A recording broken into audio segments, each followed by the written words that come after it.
text. Roxanne, all she wanna do is party all night. Bonjour à toutes et à tous les amis, j'espère que vous allez bien. On se retrouve aujourd'hui pour un nouvel épisode, enfin même pour une nouvelle série, j'ai envie de dire. Ce sera donc une série sur le développement web cette fois. On va commencer, cette série va être très longue, beaucoup plus longue que 5M à mon avis. Parce qu'on va commencer du coup par apprendre le front-end. Alors, pause qui est déjà un peu clairement pour les gens qui n'ont aucune notion. On a donc le front-end, ce qui est donc la partie visible par l'utilisateur. Donc on va principalement retrouver trois langages. Donc il y a JavaScript, dans l'ordre HTML, CSS, JavaScript. JavaScript, il faut surtout pas confondre avec Java, ce n'est pas la même chose. Java peut être utilisé dans le web également, donc il faut pas faire l'amalgame, c'est pas la même chose. Et Java, j'aborderai pas, peut-être plus tard, peut-être je ferai une autre série, j'en sais rien, on verra. Mais donc HTML, CSS, JavaScript, c'est les trois langages qui vont nous permettre de faire ce qu'on appelle le front-end. Donc c'est toute la partie visible par l'utilisateur. Donc on va avoir tout ce qui est écrit, tout ce qui est le style, toutes les animations, toutes les interactions, etc. Et ensuite donc on a le back-end. Dans le back-end, pareil, on a deux langages on a deux langages qu'on retrouve beaucoup, donc PHP et SQL, c'est les deux langages principaux pour le back-end. C'est également ceux que je vais vous apprendre. Ce qui nous fait donc la stack PHP, SQL, CSS, JavaScript, donc quatre langages. Donc le HTML en fait se retrouvera directement dans les fichiers PHP. Parce que le HTML s'écrit, les fichiers PHP sont des fichiers HTML et on a introduit le PHP dedans. On verra ça plus tard quand on abordera le back-end. Donc là, cette fois, l'épisode 1 va être porté du coup sur HTML. HTML, c'est un langage qui est apparu dans les années 91. Sa première version du coup est arrivée en 91 et son inventeur est donc Tim Berners-Lee. Je sais pas si je l'ai bien dit.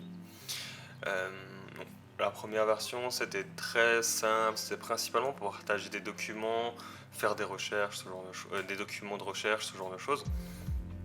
En 96, on a vu la deuxième version qui a donc amené des éléments de base qu'on retrouve aujourd'hui toujours encore, donc comme les textes, les liens, les images. De 97 à 99, on a eu la 3.2 et la 5. Et à ce moment-là, c'est là qu'on a vu toute l'intégration du style, donc du CSS et du script avec JavaScript. En 2000, c'est le XHTML. Ils ont essayé de réformer le HTML, on va dire, avec les standards du XML. Ça n'a pas trop marché. Et en 2014, il y a donc HTML5 qui est apparu, donc le langage qu'on utilise, la version du langage qu'on utilise toujours actuellement. Et donc c'est là qu'on a vu les balises vidéo, audio, les langages les langages plus flexibles et puissants également. Ensuite, donc là je vous ai un peu baragouiné on va dire la théorie de ce que c'est le back-end, le front-end et du coup du HTML, qui est donc le premier langage qu'on va introduire dans cette série. Pour un peu vous placer, moi personnellement, je dis moi, beaucoup de gens le disent, il y en a qui le disent autrement. Moi, ce que j'aime bien dire, c'est que le HTML, c'est le squelette de notre site. Pourquoi ? Parce que nous, sur notre squelette, on ne tient pas. Un site sans HTML, il n'y a rien. Il n'y a rien du tout, parce que c'est grâce à ça qu'on va pouvoir mettre les titres de nos pages, qu'on va pouvoir mettre les textes, qu'on va pouvoir introduire des images, des vidéos, de l'audio, pouvoir afficher quoi encore des liens du coup pour rediriger vers d'autres sites, faire des listes également, des listes ordonnées ou des listes désordonnées. Donc voilà, on a tout un tas de choses comme ça. Donc maintenant, première chose très importante qu'il faut faire et que du coup je vais vous mettre également dans la description, c'est avoir un éditeur de code. Alors un éditeur de code, il y en a des différents. Il y a Sublime Text, il y a VS Code, il y a Notepad++, il y a en soi Word sera un éditeur de texte également, il y en a plein d'éditeurs de texte du coup, Note, etc. Après, nous, en tant que développeurs, on va pas utiliser un éditeur de texte comme Word qui est plus axé pour les personnes du coup qui font qui écrivent plutôt des textes, des romans ou des notices ou voilà, plein de choses, des cours, etc. Nous, on va écrire du code et pour ça, du coup, il y a des éditeurs de texte comme du coup VS Code qui a des extensions pour nous faciliter le travail, etc. Donc ce qu'on va faire, c'est qu'on va passer directement sur le PC, on va ouvrir VS Code. Je vous passe l'étape du téléchargement, tout le monde s'est téléchargé une application Windows aujourd'hui quand même. Sachez que pour le développement web, vous pouvez totalement aller sous Linux, si vous êtes sous Linux. Moi je le fais pas, vu que je fais du développement de serveurs de jeux aussi. Vous comprenez bien que sous un Ubuntu, un Debian ou n'importe, ça va être compliqué de lancer un GTA 5 ou de lancer un Days ou je sais quoi. Donc voilà, je reste généralement sous Windows, mais si vous êtes sous Linux, c'est totalement pareil. Il y a VS Code qui est disponible sous Ubuntu sur Debian il me semble aussi. Et après les autres je connais pas trop. Et du coup voilà, on se retrouve directement sur le PC. Donc on se retrouve sur le PC, vous avez installé VS Code. On va directement l'ouvrir. Forcément il ouvre la dernière page. Et là vous voyez, ça se présente comme ça. Donc là, c'est un peu, je veux ouvrir mon Word. Vous voyez, on a les fichiers, on a AKS. C'est un peu pareil, on a le petit menu là en haut, sauf que du coup, on a file qui est fichier, notre édition, notre sélection, nos vues. On peut, du coup, le Go, c'est tout symbole in editor, Go to définition, voilà, il y a quelques petites choses. Run, ça va être pour run des scripts directement selon les langages. Donc là, on peut directement ouvrir des terminaux et puis le help. Ici, on a notre espace Explorer. Donc, vous voyez, je peux ouvrir un fichier. Je vais ouvrir un projet de dev, vraiment le premier qui me tombe sous la main. Ah, je l'ai fait planter. Non. Ok. Bon. Attendez, si je vais là. Voilà. Donc là, vous voyez que du coup, j'ai mon projet qui est ouvert et donc là, j'ai tous mes fichiers, mes fichiers, etc. Donc nous, on s'en fout un peu de ça. L'outline, timeline, ça, je m'en sers pas trop. Vous allez principalement vous servir de ça de toute façon. Donc ici, on a la recherche. Là, ça, c'est une extension, il me semble, pour Git. Donc là, par rapport au run, encore une fois, vous retrouvez quelque chose ici. Jamais trop utilisé dans ce que moi je fais perso. Le Remote Explorer, les extensions, on va y revenir. Figma, ça c'est une extension. Pareil, c'est des extensions. Donc là, moi, en extension installée, je vais vous dire les plus importantes, celles qui peuvent être intéressantes pour vous. Donc on a Color Highlight, qui va vous permettre de mettre en couleur vos href pour du coup voir directement la couleur, à quoi correspond le href. Le Discord présence pour ceux qui utilisent Discord, si vous voulez que quand vous avez VS Code ouvert, il est marqué joue à Visual Code et que quand la personne clique sur votre profil, elle peut même directement voir dans quel fichier vous êtes en train de... Si je vous montre, vous voyez sur mon Discord, donc là il y a marqué il y a marqué une development du coup, mais sinon il y aurait marqué joue à Visual Studio Code et là je suis dans le menu. Donc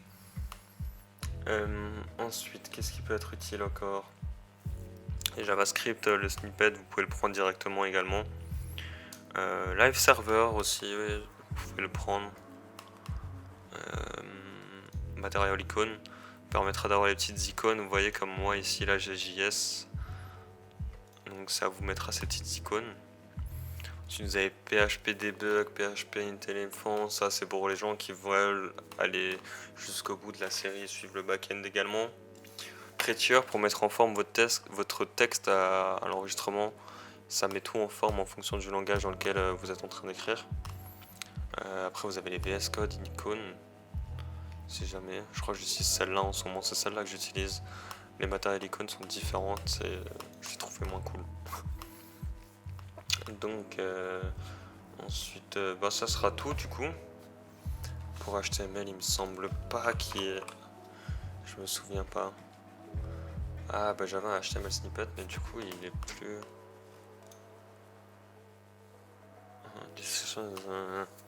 Ouais, les plus maintenus à jour, mais après... Ouais. Enfin, je vais pas vous la faire installer au cas où elle est buggée et tout. Donc voilà, donc pour la base de votre VS Code, après vous voyez ici ce que je peux faire. Ah, je peux faire générer... Ah oui, mais ça c'est un truc... pardon. Il me semble que je peux faire... Ah oui, je peux ajouter un fichier encore du coup. Par exemple, on va dire le serveur data de mon localhost 5N. Voilà, où du coup directement je l'ai. Et après, ce que je peux faire aussi, il me semble, remove folder. Voilà, remove folder. Donc, ce qu'on va faire, c'est comme d'habitude, je vais créer un petit repo.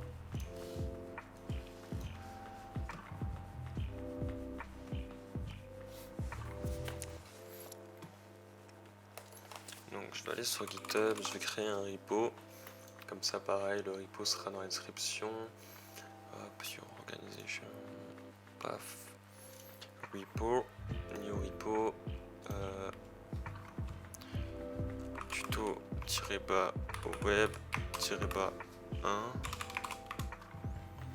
Donc, premier tutoriel sur la série qui porte sur le développement web. Épisode 1, les bases de HTML. Donc public, on fait le petit edit, tac.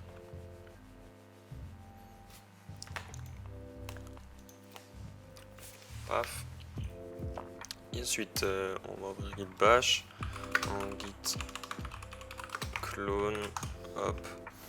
On va clone notre petit fichier, tac. Ici directement, je vais ouvrir avec code.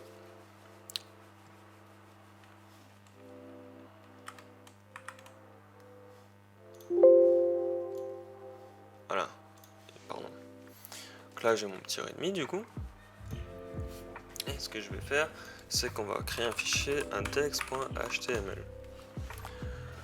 Normalement, il me semble que de base, si vous faites un point d'exclamation, ça va vous proposer l'element abréviation. Donc celle-là, la complète. Il me semble que c'est de base dans VS Code, et vu que j'ai pas d'extension, oui c'est de base du coup. Et donc là on a toute la base de notre code HTML. Donc là, on a le doctype HTML. Qu'est-ce que ça représente? C'est une balise qui va dire du coup au navigateur, bah tiens ici tu as une page HTML qui est en HTML5. En gros, ça c'est ce que ça va dire à notre navigateur. Ensuite, on a juste en dessous donc le HTML lang EN.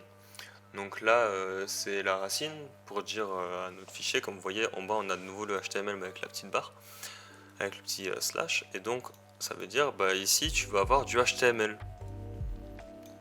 Et la langue, donc EN, on peut très bien mettre FR. Voilà. Donc ensuite, ici on a le head. Donc, traduit en français, ça voudrait dire tête. Ici, vous voyez, donc déjà on a le UTF-8, c'est le format qu'on utilisera. Je pourrais faire un petit tuto de 10-15 minutes sur ces deux lignes, de rentrer vraiment en détail sur ces deux lignes si vous le voulez.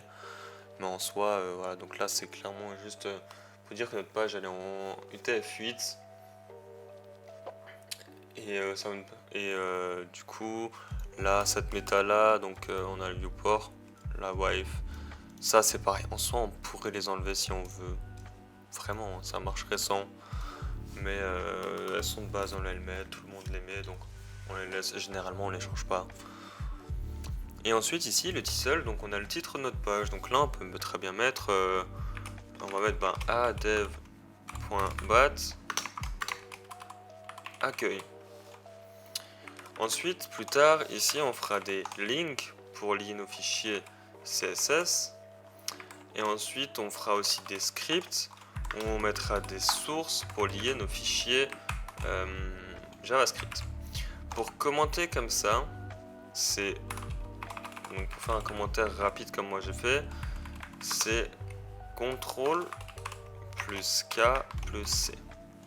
Et pour décommenter, donc je commente donc commentaire décommenter, attendez, décommenter, c'est CTRL plus K plus U. Donc là, si je fais CTRL, attendez, casser. Ah non, casser c'est pour enlever, et KU c'est pour faire le commentaire, et casser c'est pour décommenter. Voilà, pardon. Donc ensuite, on a nos deux petites balises body. Et ici, donc le body, c'est tout simplement notre page web. Donc là, tout bêtement, on va mettre ce qu'on appelle un H1. Donc H1, vous avez également H2, vous avez également H3, H4, H5 et H6. Donc ça, c'est les 6 titres. Paf, paf, paf. Paf. Donc ce qu'on peut mettre, c'est ceci est un titre. Voilà.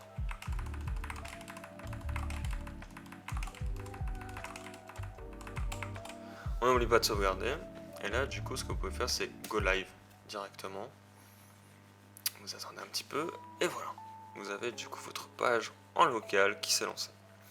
Donc ceci est un titre, comme vous voyez. Du coup, on a le H1, le H2, le H3, le H4, le H5 et le H6. Donc qui de base ont une taille différente. Ensuite, on a les P, qui sont donc les paragraphes. Donc, du coup, ceci est un paragraphe.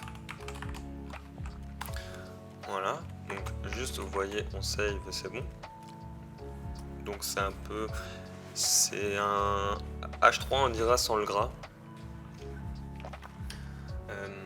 Ensuite, vous avez les liens. Donc on va faire A, https a-dev.obh. Bon, actuellement, le site sera off, mais au moment où vous le faites, il sera peut-être de retour. Oui, normalement, au moment où la vidéo sort, il devrait être dispo le site.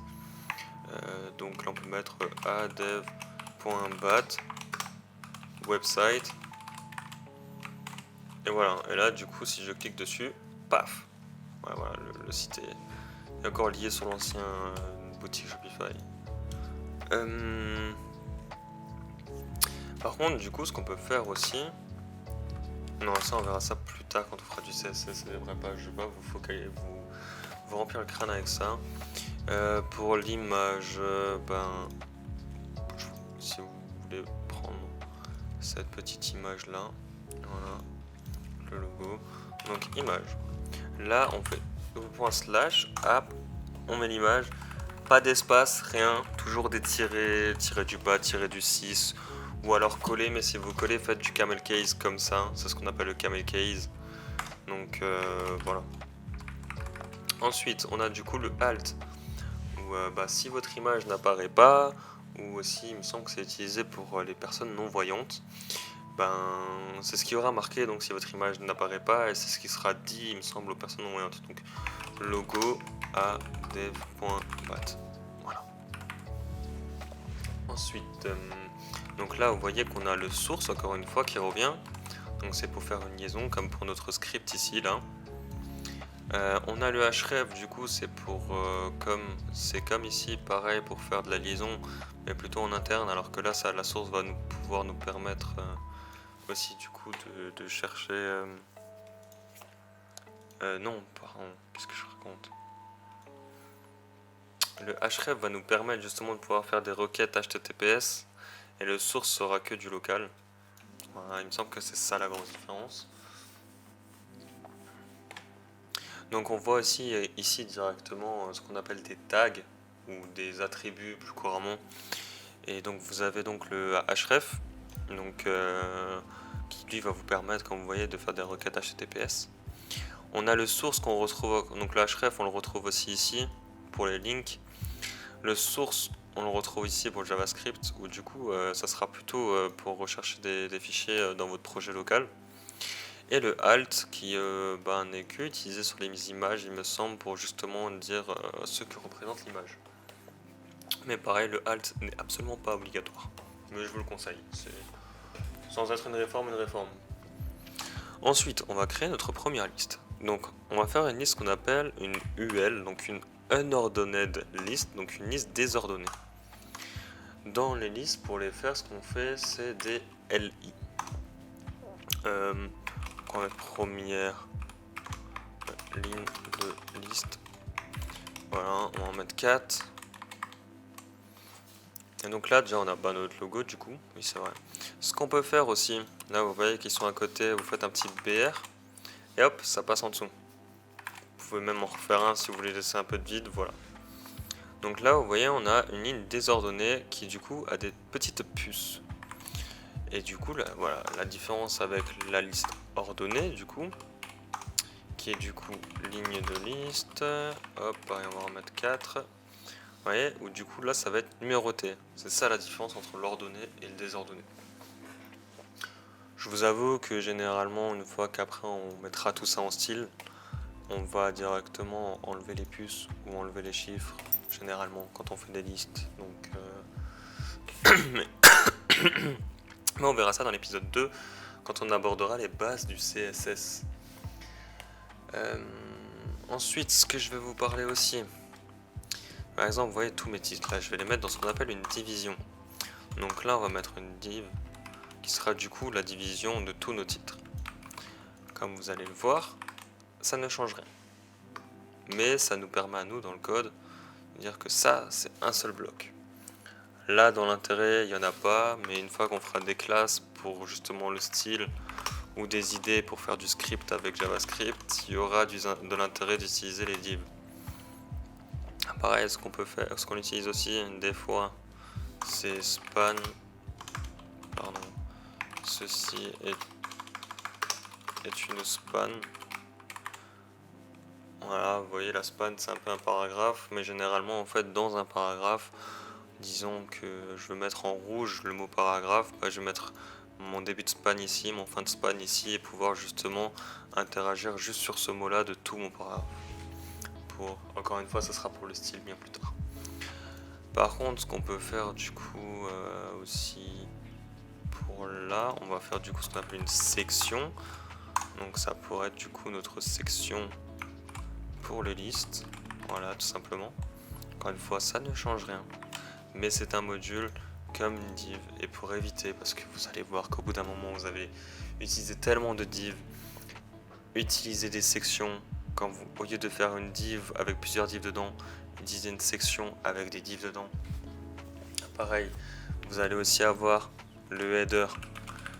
Ne l'oubliez pas, utilisez-le pour toutes vos entêtes de page, pour vos headers. Donc c'est ce qui est du coup généralement en haut, on retrouve le titre, la navigation, etc. Pareil pour la navigation, on a une balise, utilisez-la pour toutes vos navigations.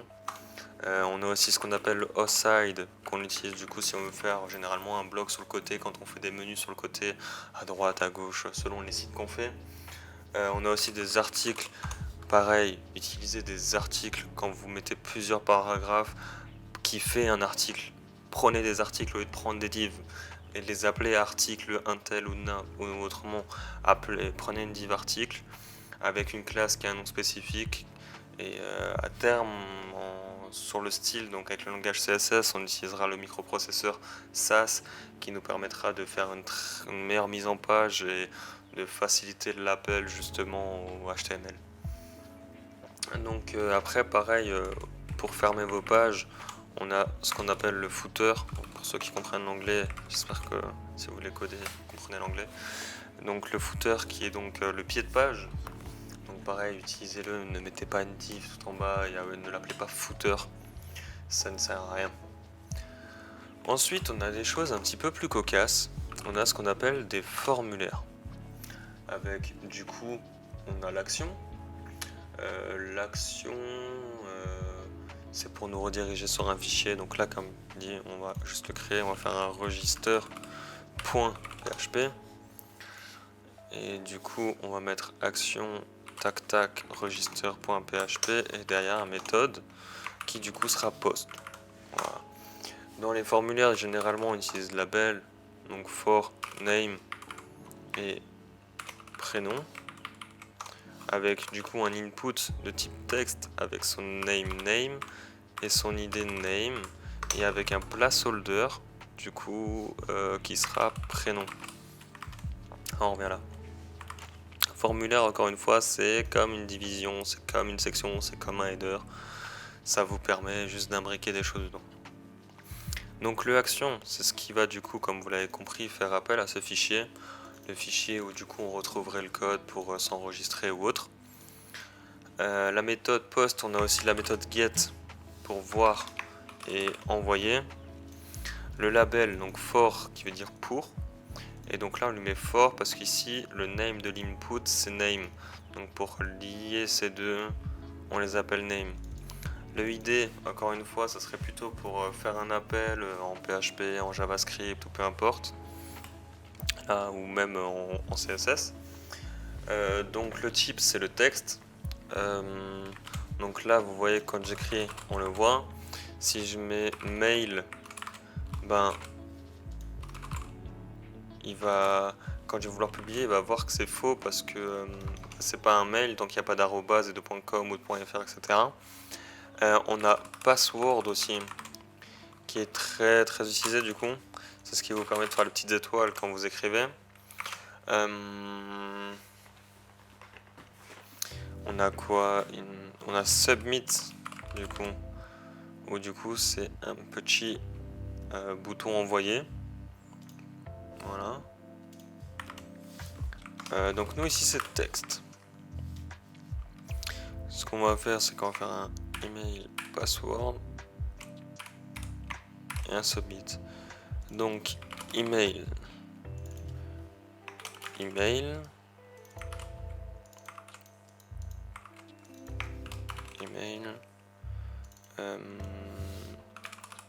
password type email password, c'est le mot de passe, tac tac tac, le placeholder qui du coup, le placeholder pour ceux qui n'auraient pas compris, c'est le fait qu'il ça soit marqué dedans. Si je retire par exemple le placeholder à mot de passe, vous voyez que la case est simplement vide. Voilà. Donc là ici pour le submit, pas besoin. Et là on met submit. Voilà. Et du coup quand on envoie, vous voyez que ça nous redirige sur le register PHP, mais vu qu'il n'y a pas de code, il n'y a rien. Voilà. Donc voilà pour les formulaires. Bon, ça reste un formulaire très simple, très classique. Ici pour le bouton, vous voyez qu'on utilise un input parce que en fait quand vous utilisez l'input avec le type submit, c'est fait pour que ça soit un bouton qui lance l'action en gros de votre formulaire. C'est fait pour. Mais sinon vous avez la balise button qui est du coup un bouton simple. Voilà, un bouton tout simple qui du coup de base son style sont pareils, mais il ne fait rien lui du coup. Après ce que vous allez pouvoir faire aussi, j'en ai pas sous la main, mais vous avez ce qu'on appelle les iframes. Généralement elles sont générées. Par exemple, mon ancienne boutique Shopify, j'avais du coup mon site et si j'avais voulu, j'aurais pu récupérer les iframes de la partie boutique seulement pour du coup faire mon front-end, mon back-end de mon site classique et derrière juste utiliser le côté boutique de Shopify. Spoil, je ne l'ai pas fait, j'avais la flemme parce que je suis en train du coup de refaire entièrement le site. La landing devrait sortir au moment où je tourne d'ici quelques jours. Donc au moment où vous voyez cette vidéo, elle devrait être là, je l'espère. Donc on a un peu tout abordé. Je suis en train de regarder si j'ai rien oublié. Les images, les iframes. Donc on a aussi la balise vidéo du coup pour connecter des vidéos à la place des images. Et on a aussi audio pour les audios à la place des images ou des vidéos. Le fichier audio et après je crois que si je me trompe pas. Et on a objet aussi pour tout ce qui est PDF, ce genre de fichier. Voilà. Donc, en soi, j'ai rien d'autre à rajouter pour ce premier épisode. Ce que je vous invite, c'est d'utiliser un peu toutes ces choses qu'on a vues et de vous faire des petites pages, même si du coup il n'y aura pas de style, il n'y aura rien de fait et tout, mais de faire des petites choses comme ça Et n'hésitez pas à prendre une petite capture d'écran, à nous partager ça sur le Discord. Et ben, nous après avec grand plaisir, ou même si vous avez des questions, vous aimeriez faire un petit peu de choses autres, ou voilà, n'hésitez pas du coup à venir sur le Discord, qui est un Discord d'entraide principalement lié sur tout ce qui est développement, modélisation 3D, etc., la tech, l'électrotechnique. Et là actuellement on est en train de lancer aussi un autre format, c'est qu'on crée nos propres serveurs de jeu. Donc là on a un serveur Minecraft d'ouvert, on est en train de travailler sur un serveur 5M et un serveur Days. Donc n'hésitez pas à rejoindre le Discord de Adevbat pour suivre un peu toutes ces aventures et pour demander de l'aide aussi par rapport aux tutos ou autres, ou à la communauté, etc. Je n'ai pas grand chose de plus à rajouter. Je vais tout simplement vous laisser là, vous dire à samedi dans 2 semaines, parce que du coup je vais essayer de me caler à sortir un tutoriel toutes les 2 semaines en alternant le web et 5M, ce qui fera donc un épisode de chaque série par mois. Donc voilà, on va essayer de tenir ce rythme, peut-être faire un rythme plus dense si on y arrive. Et moi je vous dis à la prochaine, d'ici là portez-vous bien, allez, ciao, bye bye. I don't want friends, I want Audis. Smoking on booth and it's my weed. I check the bitch like I'm Mari. Sorry, bitch, I don't say sorry.